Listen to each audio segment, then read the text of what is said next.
ये आपकी अपन दिनों दिन लगातार आगे बढ़ते जा रहे हैं पढ़ाई में, और मैं आशा करती हूँ कि आप अपनी नोटबुक में, कॉपी में पूरा लिख रहे होंगे क्वेश्चन आंसर जो मैं आपको लगातार भेज रही हूँ, वीडियो देख रहे होंगे, समझ रहे होंगे, और जहाँ भी आपको वीडियो में समझ में नहीं आता है आप मुझसे पूछ सकते हैं।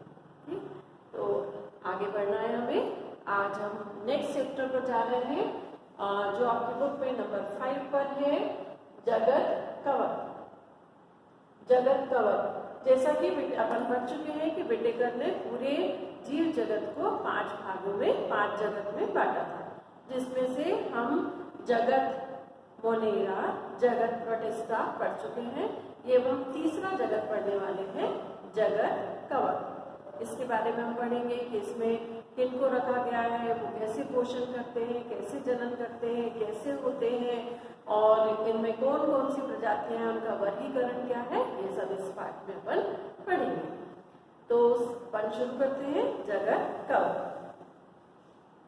जगत कवक, जिसको आप सामान्य भाषा में फफूंद बोलते हैं, इस शब्द से आप परिचित होंगे। कवक शब्द से परिचित नहीं होंगे, लेकिन फफूंद शब्द से परिचित होंगे। ये फफूंद जो है ये आपने अचार पर या रोटी पर, बासी रोटी पर, चमड़े पर, लकड़ी पर देखी होगी।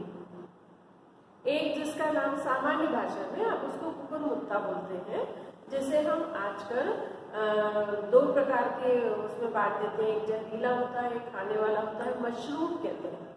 और मशरूम भी एक प्रकार का कवक है, और जो धागे के समान रचनाएं वाले दिखाई देते हैं, काले रंग के, हरे रंग के, सफेद रंग के, कभी कभी लाल रंग के, वो धागे धागे दिखाई देते हैं, वो भी कवक है। चपटी सी जूतों पर लगी हुई या आपके किसी कपड़े पर लगी हुई सफेद या हरे कलर की पाउडर जैसी रचना को भी हम फफूंदी कहते हैं। मतलब ये एक कोश के भी होते हैं, बहुकोश के भी होते हैं, सूत्र रूप में भी होते हैं, पाउडर रूप में भी होते हैं। ये किन पर लगते हैं? अभी जैसे मैंने नाम लिया, लकड़ी पर, सड़ी गली लकड़ी पर, चमड़े पर, बासी रोटी पर, अचार पर, डबल रोटी पर ये लगे हुए हमें दिखाई देते हैं। मतलब ये खाद्य वस्तुओं पर, ऐसी वस्तुओं पर जो किसी न किसी तरह से पौधे या जंतु का अपशिष्ट है, उन पर ही लगते हैं। तो इसका मतलब है कि ये उन पर क्यों लगते हैं? अपना भोजन प्राप्त करने के लिए। मतलब ये अपना भोजन खुद नहीं बना सकते, इनमें क्लोरोफिल नहीं पाया जाता, और ये मृत जीवी होते हैं, परजीवी होते हैं, या बहुत कम ऐसे कवक हैं जो सहजीवी भी होते हैं। तो इसमें अपन पढ़ते हैं, देखते हैं कि कौन कौन से लक्षण होते हैं। सबसे पहले हम ये जान लें कवक जो है वो क्या है। तो कवक क्या है, जिन्हें कहाँ रखा गया है? जंतु में। ये सुकाय रूप में भी होते हैं, तंतुवत भी होते हैं। ये लक्षण, कवक के लक्षण या कैरेक्टर, ये सुकाय के रूप में या फिर तंतुवत रचना के रूप में होते हैं। सुकाय या तंतुवत रूप में होते हैं। ये इनके ऊपर विशेष प्रकार का पदार्थ की परत चढ़ी होती है। इसमें कोशिका भित्ति जो है वो पाई जाती है, और वो कोशिका भित्ति जो है वो काइटिन या सेल्यूलोज की होती है और कठोर होती है। इसकी कोशिका भित्ति पाई जाती है। इसमें कोशिका भित्ति काइटिन या सेल्यूलोज की बनी होती है।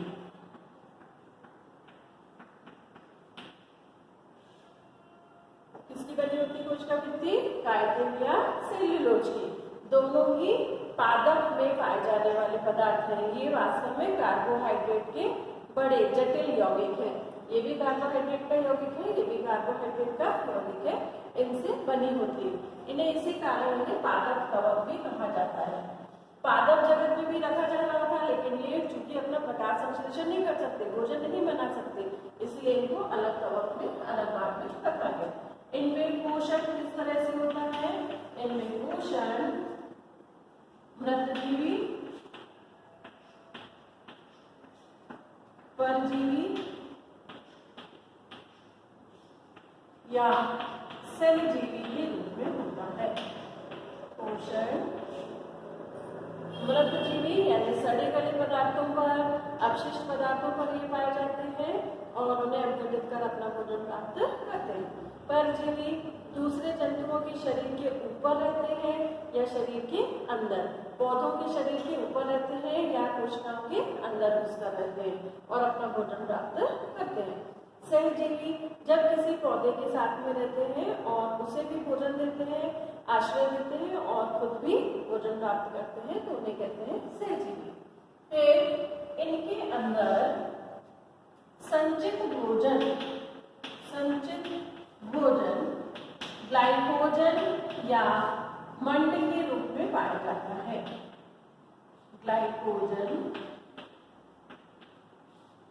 या मंड के रूप में पाया जाता है। और मंड भी कौन सी? जंतु मंड के रूप में पाया जाता है, क्योंकि जंतुओं में जो संचित भोजन है वो ग्लाइकोजन के रूप में ही होता है, तो इसीलिए इसे कहा गया जंतु मंड। ग्लाइकोजन को ही जंतु मंड भी कहा जाता है। तो कवकों में संचित भोजन किस रूप में पाया जाता है? ग्लाइकोजन के रूप में पाया जाता है। अब इनमें जनन कैसे होता है? तो इनमें कायिक जनन भी होता है, इनमें अलैंगिक जनन भी होता है और इनमें लैंगिक जनन भी पाया जाता है। लैंगिक जनन भी पाया जाता है। तीनों प्रकार के जनन इसमें होते हैं। अपन पढ़ेंगे किस किस प्रकार से इसमें जनन पाया जाता है और किस किस प्रकार से होता है, उसके और भी कौन से प्रकार होते हैं, इन सब के बारे में अपन इस चैप्टर में पढ़ेंगे। इसके अलावा हम ये कह सकते हैं, अभी तक हमने जो जगत मोनेरा और प्रोटिस्टा पढ़ा था उसमें पढ़ा था जगत मोनेरा प्रोकैरियोटिक कोशिकाएं होती हैं, जगत प्रोटिस्टा में यूकैरियोटिक कोशिकाएं होती हैं। तो कवक भी यूकैरियोटिक कोशिका है। कवक यूकैरियोटिक कोशिका है। इसका मीनिंग क्या है? यूकैरियोटिक कोशिका है, इसका मतलब है कि इसमें केंद्र भी होगा और अधिकतम कोशिकांग पाए जाएंगे। यूकैरियोटिक कोशिका है एवं इसमें कोशिकांग पाए जाते हैं। कोशिकांग मतलब कौन कौन से कोशिकांग होते हैं? जैसे एंडोप्लाज्मिक रेटिकुलम, अंतःप्रद्रवी प्रजालिका, गोल्गी बॉडी, केंद्र, माइटोकॉन्ड्रिया, ये सब इसमें पाया जाता है। तो ये यूकैरियोटिक कोशिका है और इसमें चूंकि इसमें हम बोल तो रहे हैं कि इसे पादप में भी रखा जाता था, लेकिन इसमें ना तो क्लोरोफिल होता है और ना ही किसी भी प्रकार का संवहन तंत्र होता है। संवहन तंत्र का अर्थ होता है पदार्थों को, भोज्य पदार्थ या अपसर्जी पदार्थों को यहाँ से वहां ले जाने वाला कोई किसी भी प्रकार की नलिकाएं, वो सब इसमें नहीं पाई जाती। ये भी इसके विशिष्ट लक्षण में आता है कि इसमें संवहन तंत्र किसी भी रूप में किसी भी समय नहीं पाया जाता।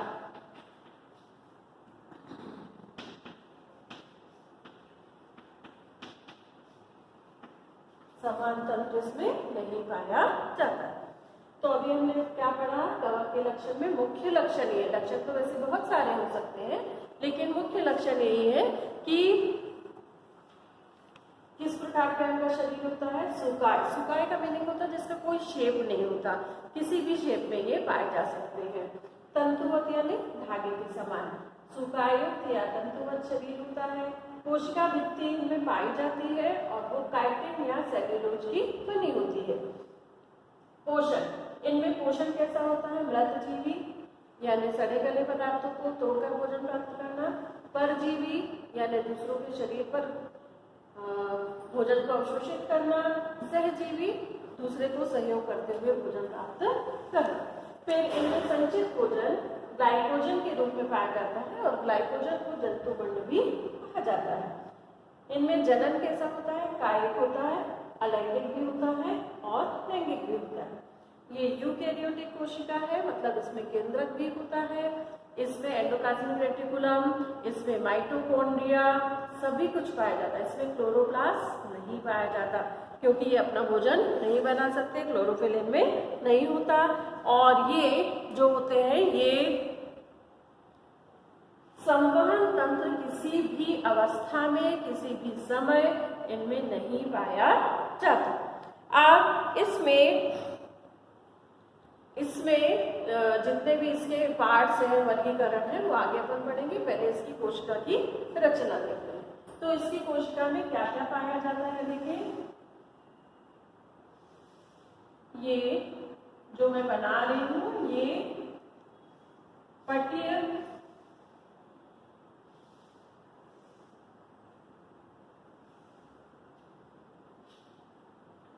तंतुवत जो है ये पटीय कवक है, जिसमें मध्य में एक केंद्रक पाया जाता है, न्यूक्लियस पाया जाता है। यहाँ पर सेल वॉल होती है,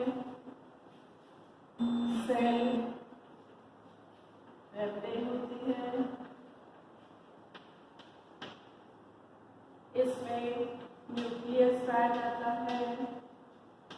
पूरे में इसमें साइटोप्लाज्म भरा हुआ होता है, कोशिका द्रव्य, इसमें माइटोकॉन्ड्रिया भी पाए जाते हैं, बहुत सारे पाए जाते हैं, सब उनके साइज, उनके कार्यों के आधार पर। मैं एक आपको बना के बता रही हूँ। इसमें माइटोकॉन्ड्रिया पाए जाते हैं, इसमें बिल्कुल छोटे प्रकार की एंडोप्लाज्मिक रेटिकुलम पाई जाती है,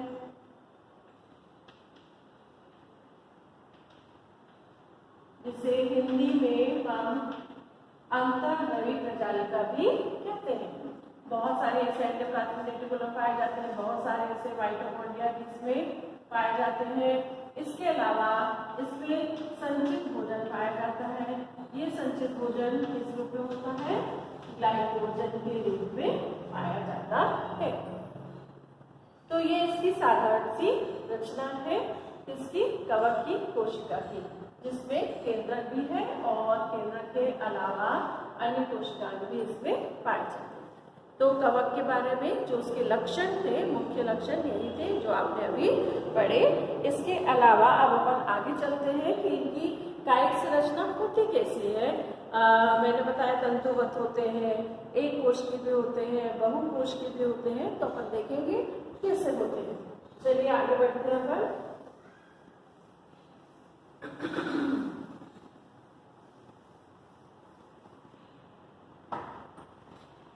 कवक जो है ये कितने प्रकार में पाए जाते हैं? ये एक कोशिकीय भी होते हैं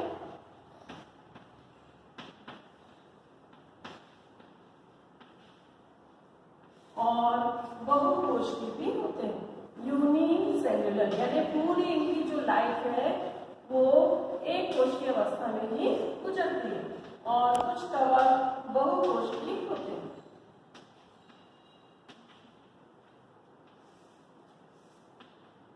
मल्टी सेल्युलर, जो एक कोशिकीय कवक होती है वह एक कोशिकीय कवक भी दो प्रकार की होती है। एक मोनोकार्पिक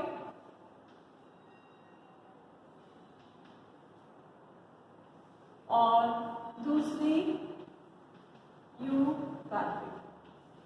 अब दोनों में क्या डिफरेंस है? होलोकार्पिक यानी पूर्ण काय, हिंदी में इसको बोलते हैं पूर्ण काय फलित, होते हैं अंशकाय फलित। डिफरेंस देखिए, फॉलो कर, ये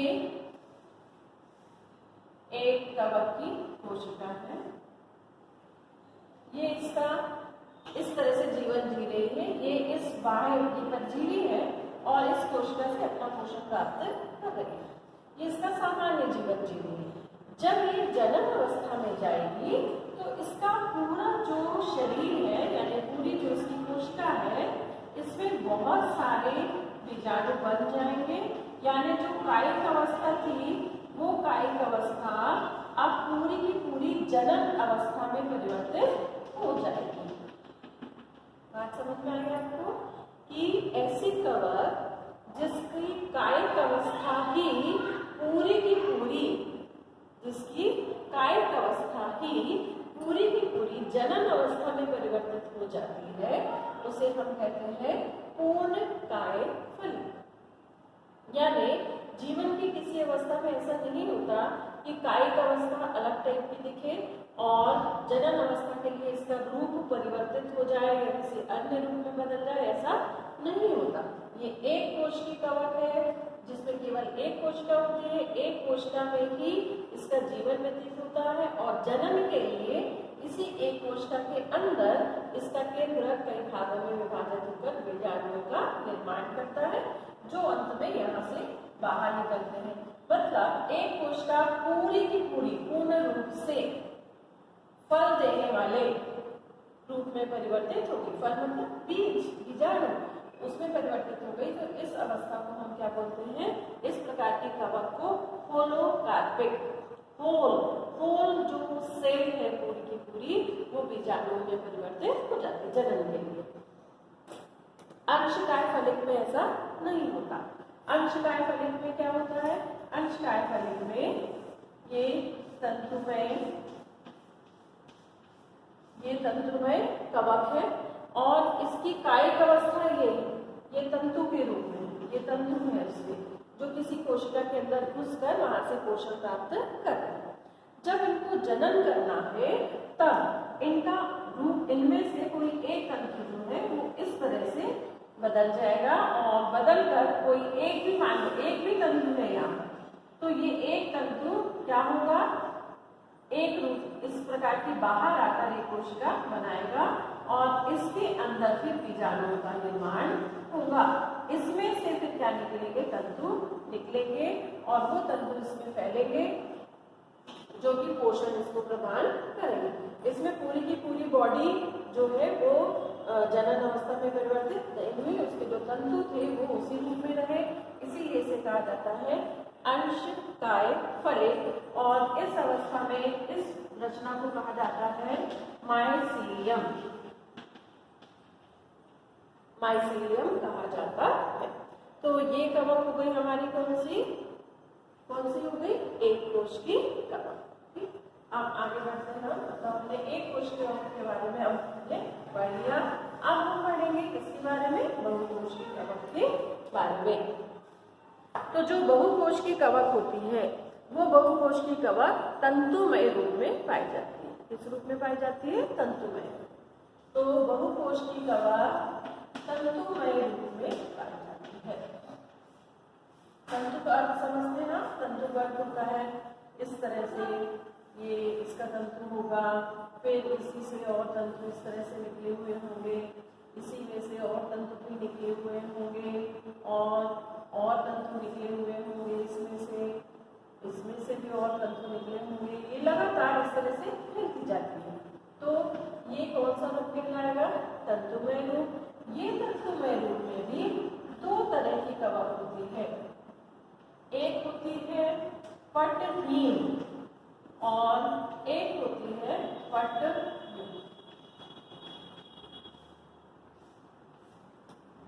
बहुकोश की कवक तंतुमय रूप में पाई जाती है और ये तंतु धागे के समान रचनाओं जैसे दिखाई देते हैं। इन पर भी ऊपर काय की परत होती है, कोशिका भित्ति पाई जाती है, सेल्यूलोज एक्टिन की बनी हुई, और इनमें तंतुओं के रूप में ये या तो कोशिकाओं के अंदर होती है परकोशिकी या कोशिकाओं के बाहर होते हैं, ऊपर चिपके हुए से किसी भी अवस्था में हो सकते हैं। इनमें इन रचनाओं को, ये जो धागे के समान रचनाएं हैं, इन्हें कहा जाता है कवक सूत्र। कवक सूत्र, कवक सूत्र यानी धागे, सूत्र यानी क्या होता है, धागे। तो कवक धागे के समान रचनाओं में दिखाई देती है तंतुमय रूप में, इसीलिए उसे प्रत्येक रचना को कहा जाता है कवक सूत्र या माइसीलियम भी कहा जाता है। अब इसमें अपन ने पढ़ा कि तंतु में जो कवक है ये दो प्रकार की होती है, पटहीन और पटयुक्त।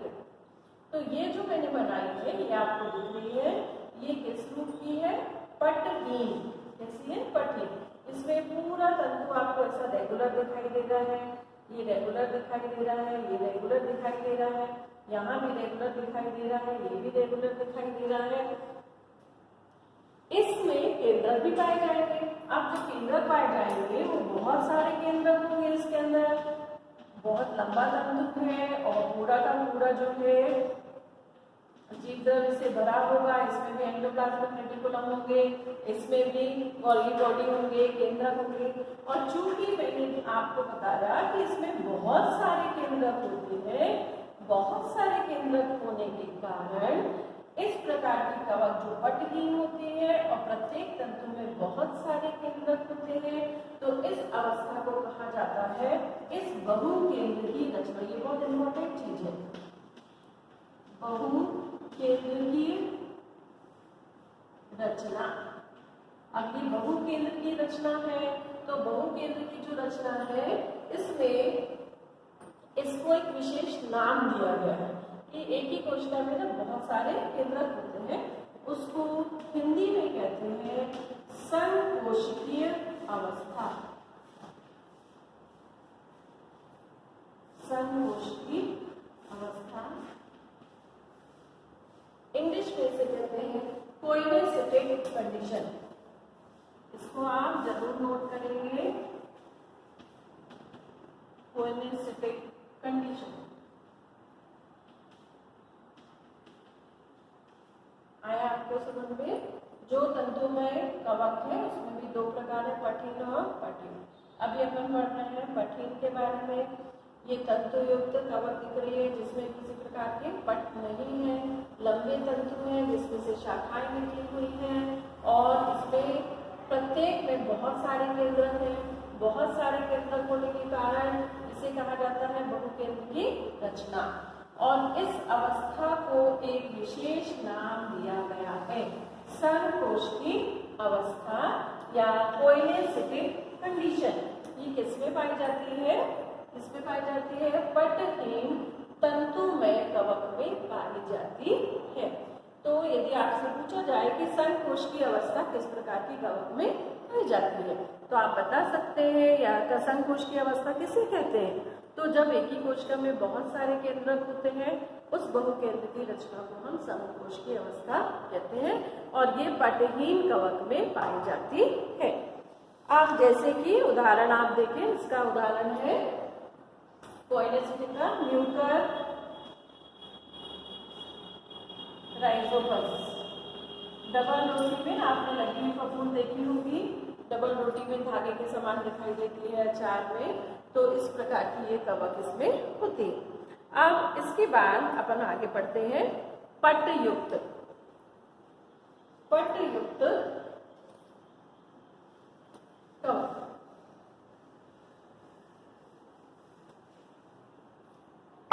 पटयुक्त कवक में देखिए आप, इस तरह से लंबा तंतु तो होगा, लेकिन इसमें बीच बीच में पट पाए जाएंगे, यानी कोशिका के बीच बीच में क्या पाए जाएंगे? इसमें पट पाए जाएंगे।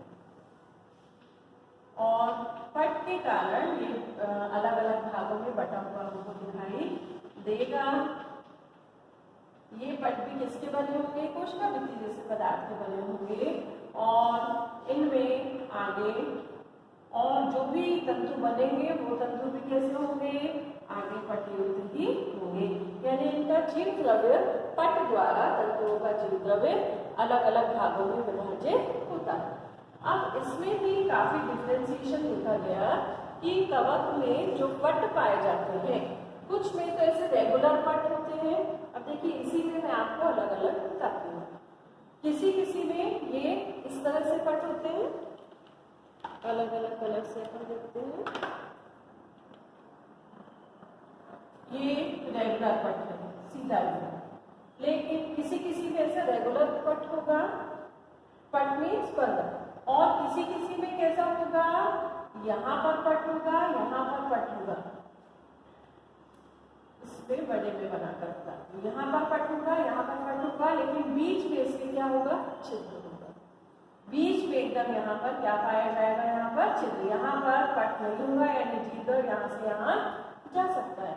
किसी किसी में, एक ही में ऐसा नहीं होता, किसी किसी में अब क्या होगा, किसी किसी में जो पट होंगे उनमें बीच बीच में छिद्र पाए जाएंगे। जैसे छन्नी होती है, छन्नी में बीच बीच में छिद्र होते हैं, तो बीच बीच में पट में क्या पाए जाएंगे, छिद्र पाए जाएंगे। ऐसे विभिन्न प्रकार के, किसी किसी में क्या होगा, इस तरह से ये आकर यहाँ पर चौड़ा चपटा हो जाएगा और बीच में खाली स्थान रहेगा। यानी यदि पट युक्त कवक है, ये कौन सी कवक अपन ने बनाई है, पट युक्त, सेप्टेड, सेप्टम जिसे कहा जाता है, ये जो पट है उनको इंग्लिश में कहा जाता है सेप्टम, सेप्टम युक्त। तो यदि इसमें सेप्टा पाए जाते हैं तो वो सेप्टा पूरा का पूरा रेगुलर भी हो सकता है, बीच में से ये छिद्रयुक्त भी हो सकता है, एक ही छिद्र को बड़ा सा, या फिर इसमें बहुत सारे बारीक छिद्र हो सकते हैं, या फिर दोनों तरफ पट है और बीच में इस तरह से डिस्क के समान रचना भी पाई जा सकती है। मतलब इतने प्रकार के कवक हैं कि उनमें अलग अलग प्रकार की इस तरह की रचनाएं पाई जा सकती हैं। ठीक, चलिए आगे बढ़ते हैं। इसमें काफी आपको ये समझ में आ गया होगा कि कवक की रचना कैसी होती है, कवक किस तरह से पाए जाते हैं। अब अपन आगे बढ़ते हैं, आगे बढ़ते हैं और अपन पढ़ेंगे कवक में पोषण।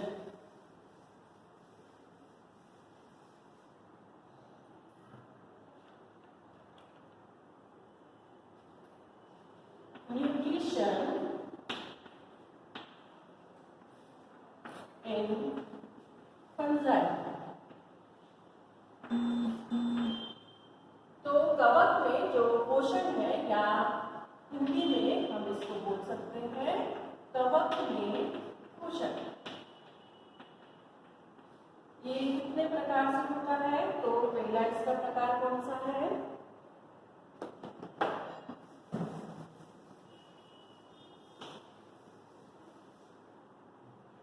ये मैंने अभी आपको बताया था, ये मृतजीवी भी हो सकते हैं। दूसरा ये परजीवी भी हो सकते हैं, और तीसरा सहजीवी भी हो सकते हैं। आप सबसे पहले हम लेते हैं मृतजीवी। मृतजीवी के भी और प्रकार हैं, जिसमें एक है अविकल्पी मृतजीवी। अविकल्पी मृतजीवी, अविकल्पी मृतजीवी से क्या तात्पर्य है, किसे कहते हैं अविकल्पी मृतजीवी।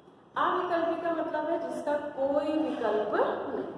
ठीक, इस बात को आप दिमाग में बैठा लीजिए। अविकल्पी मतलब जिसके पास कोई ऑप्शन नहीं है, कोई विकल्प नहीं है। मीन्स ये वास्तविक मृतजीवी है। ये क्या है, ये वास्तविक रूप से मृतजीवी है, यानी सड़े गले पदार्थों पर ही ये जीवित रह सकते हैं। यदि इनको सड़े गले पदार्थ नहीं मिलेंगे तो ये अपना पोषण प्राप्त नहीं कर पाएंगे। ठीक, ये बात समझ में आई आपको। अविकल्पी मृतजीवी यानी ऐसे कवक जो सड़े गले मरे हुए पदार्थों से ही अपना भोजन प्राप्त करते हैं, और यदि उन्हें ऐसे पदार्थ नहीं मिलेंगे तो उन्हें पोषण नहीं मिलेगा, वे मर जाएंगे। जैसे कि इसका उदाहरण है म्यूकर, साधारण जो डबल रोटी की जो दूध होती है उसे हम म्यूकर कहा जाता है। ये वास्तविक मृतजीवी है। कौन से, अविकल्पी। अमृतजीवी में दूसरा प्रकार है विकल्पी मृतजीवी।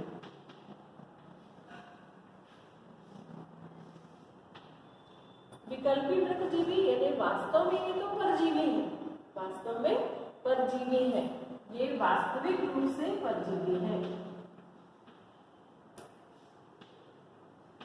किंतु इनके पास एक ऑप्शन है, इनके पास एक ऑप्शन है, एक विकल्प है कि यदि इनको कोई ऐसा परपोषी जीव नहीं मिलता है तो ये अपना रूप किसमें परिवर्तित कर लेते हैं, मृतजीव। ठीक, समझ में आ रहा है? ऑप्शन है, विकल्प है, इसीलिए क्या कहा गया, विकल्प। वास्तव में ये मृतजीवी नहीं है, ये वास्तव में परजीवी है।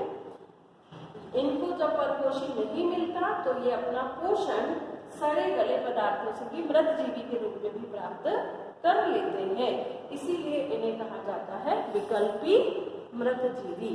ठीक, चलिए आगे बढ़ते हैं अपन, और इसका जो एक अच्छा उदाहरण है अस्टिलैगो, इसका उदाहरण है अस्टिलैगो। ठीक, समझ में आ गया आपको? मृतजीवी पहला ये अपन ने पढ़ लिया, ये कंप्लीट हो गया अपना अविकल्पी मृतजीवी, विकल्पी मृतजीवी। अविकल्पी वास्तविक मृतजीवी है और विकल्पी वास्तव में परजीवी है, पोषण ना मिलने पर वो परजीवी में परिवर्तित हो जाता है। अब सेकेंड पे आते हैं अपन,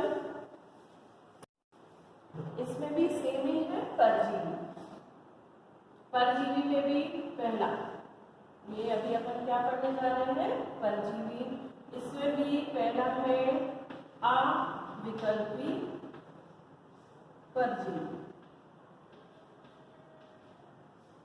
अविकल्पी परजीवी यानी वो कैसे होंगे, वास्तविक परजीवी, है ना, वास्तविक परजीवी ही होंगे, और ये जीवन की किसी भी अवस्था में यदि इनको परपोषी नहीं मिलेगा तो ये मर जाएंगे, लेकिन मृतजीवी में परिवर्तित नहीं हो पाएंगे। मतलब इनके पास परपोषी मिलना ही जरूरी है पोषण के लिए, अन्यथा इनके पास कोई ऑप्शन नहीं है, ये वास्तविक परजीवी है। अविकल्पी परजीवी परिभाषा कैसे लिखेंगे कि ऐसे कवक जो परपोषी से अपना भोजन प्राप्त करते हैं और परपोषी से पोषण प्राप्त ना मिलने की अवस्था में ये मृत हो जाते हैं, उन्हें हम क्या कहते हैं, अविकल्पी परजीवी। फिर दूसरा है विकल्पी परजीवी।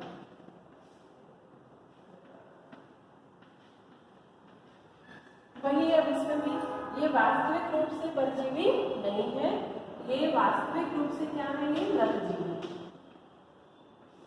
ये वास्तविक मृतजीवी है, किंतु इनको सड़े गले पदार्थ नहीं मिले तो इनके पास एक ऑप्शन था कि ये परपोषी से भी अपना भोजन प्राप्त कर सकते हैं, इसी ऑप्शन था, ऑप्शन यानी विकल्प था, इसीलिए इन्हें कहा गया विकल्पी परजीवी। तो विकल्पी परजीवी किसे कहते हैं, ऐसे कवक जो वास्तव में मृतजीवी होते हैं किंतु सड़े गले पदार्थ ना मिलने पर वो अपना भोजन परपोषी से भी प्राप्त कर सकते हैं, तो उन्हें कहा जाता है विकल्पी परजीवी। अब जो ये परजीवी हैं इनमें और भी अलग अलग प्रकार हैं, उनकी स्थिति के आधार पर कि वो किसी परपोषी कोशिका के अंदर घुसकर अपना पोषण प्राप्त करते हैं या उसके ऊपर चिपक कर अपना भोजन प्राप्त करते हैं। यदि वो ऊपर चिपक कर अपना भोजन प्राप्त करते हैं, अंदर नहीं घुसते, तो उन्हें कहा जाता है बाह्य परजीवी, और यदि वो कोशिका के अंदर घुसकर अपना पोषण प्राप्त करते हैं तो उन्हें कहा जाता है अंतः परजीवी। ठीक है, ये भोजन के आधार पर। दूसरा जो उसका प्रकार है ये बाह्य परजीवी कवक। बाह्य परजीवी कवक कौन से होंगे, देखिए एक उदाहरण लेते हैं अपन, जैसे ये बहुत एक पौधे की कोशिकाएं हैं, एक इसकी कोशिकाएं हैं, प्लांट्स की कोशिकाएं। अब इसमें कोई कवक लगी, कौन सी कवक, परजीवी कवक, जिसको इस पौधे पर ये लग गई और इसको क्या प्राप्त करना, अपना भोजन। तो यदि इसके तंतु यहाँ जाकर, ये कवक के तंतु, ये कवक के तंतु हैं जो यहाँ इसमें यहाँ पर फैल जाएंगे और फैल कर यहाँ से अपना भोजन प्राप्त करेंगे। ये चूंकि कोशिका के अंदर नहीं घुस रहे हैं, ये बाहर से ही अपने मूल द्वारा अपना भोजन का अवशोषण कर रहे हैं, तो इन्हें क्या कहा जाएगा? बाह्य परजीवी। किंतु यदि अब दूसरा प्रकार मैंने कहा, क्या कहा? अंतः परजीवी। अंतः परजीवी ये पौधे की कोशिकाएं हैं,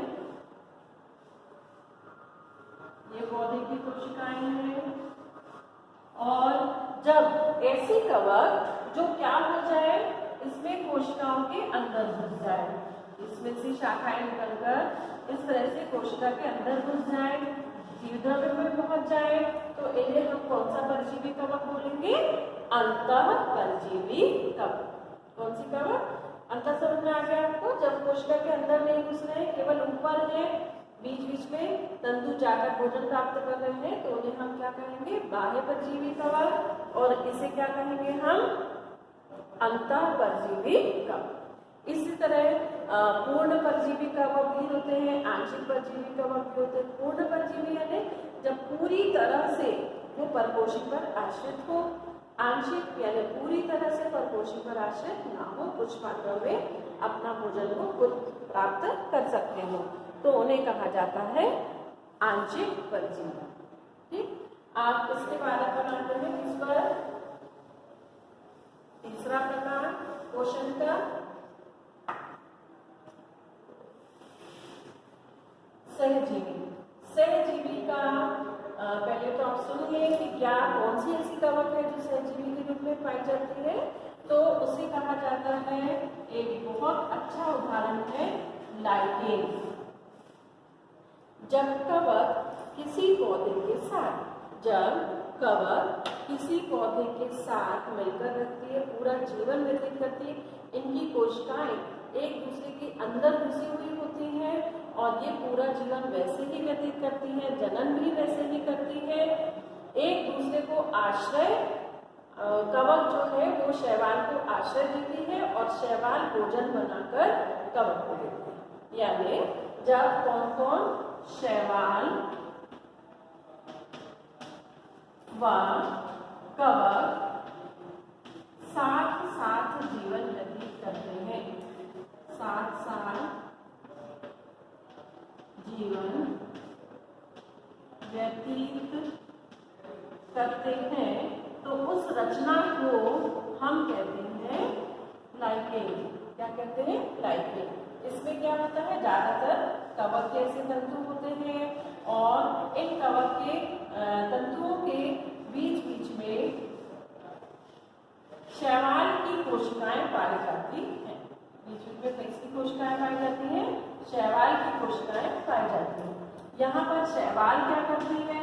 यहाँ शैवाल प्रकाश संश्लेषण कर भोजन बनाती है। प्रकाश संश्लेषण कर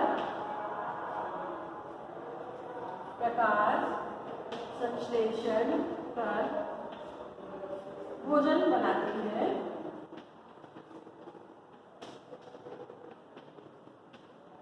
कवक को देती है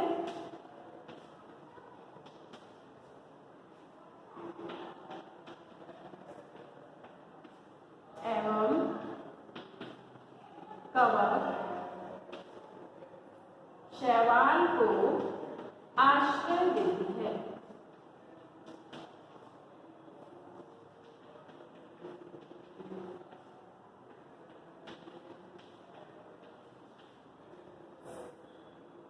दोनों एक दूसरे का साथ दे रहे हैं, दोनों एक दूसरे को जीवन जीने में सहयोग कर रहे हैं, इसीलिए इसे कहा जाता है सहजीवी।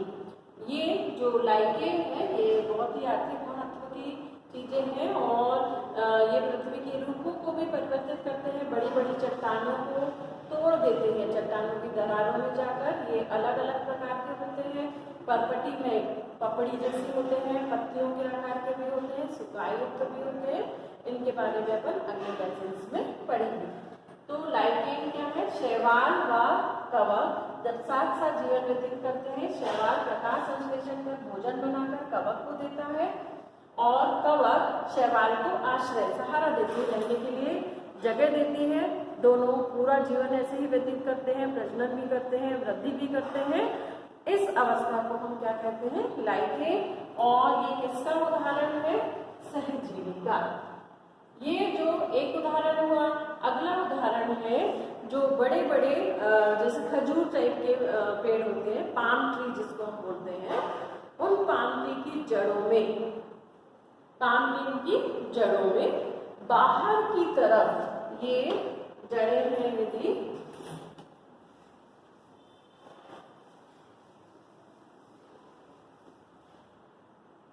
ये एक पाम ट्री है, इस तरह से पाम ट्री पाए जाते हैं।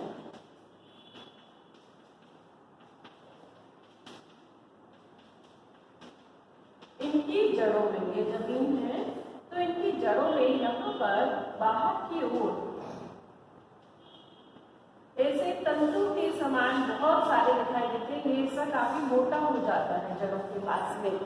तो जो कवक है, कुछ कवक ऐसी होती है जो इनकी जड़ों में कवक तंतु जटा के रूप में, जटा के रूप में बदल जाते हैं। कवक तंतु आपस में जुड़कर, एक तंतु दूसरा तंतु तीसरा तंतु चौथा तंतु ऐसे मिलकर एक मोटी मोटी रचनाएं बनाते हैं और वो रचनाएं यहाँ पर जड़ के चारों तरफ लगती हैं और बाहर से पानी को अवशोषित करके और पाम ट्री को देती है और वहां से पका पकाया अपना भोजन प्राप्त करती है। इस तरह भी यहाँ पर ये इस पौधे से आश्रय प्राप्त करते हैं और उसे पानी प्रदान करते, भोजन भी प्राप्त करते हैं। इस तरह कवक जो है अपना जीवन व्यतीत करती है। तो आज हमने पढ़ा कवक के लक्षण, फिर हमने पढ़ा कि कवक की रचना कैसी होती है, उसके तंतु कैसे होते हैं, तंतुमय कैसे होती है, एक कोशिका कैसे होती है, इनमें पोषण कैसे होता है। अब नेक्स्ट पार्ट में अपन पढ़ेंगे कि कवक में जनन कैसे होता है। आप वीडियो देखिए, बार बार देखिए, जहाँ नहीं समझ में आता है आप मुझसे पूछिए, आप बुक भी फॉलो कर सकते हैं और जो क्वेश्चन मैं आपको देती हूँ वो नोटबुक में लिखते जाइए, आंसर्स लिखते जाइए। यहाँ से भी जो नोट्स करने का होता है वीडियोस में से, वो भी आप देख सकते हैं। चलिए अब आज के क्वेश्चन। तो सबसे पहला मेरा क्वेश्चन है कि कवक की कोशिका भित्ति किस पदार्थ की बनी होती है। दूसरा क्वेश्चन, कवक में संचित भोजन किस रूप में पाया जाता है। तीसरा क्वेश्चन, संकोशिकी अवस्था किसे कहते हैं।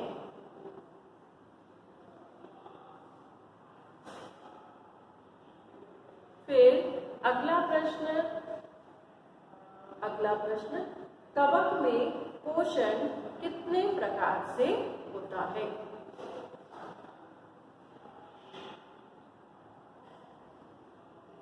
फिर अगला प्रश्न, लाइकेन में कौन कौन अपना जीवन साथ साथ व्यतीत करते हैं।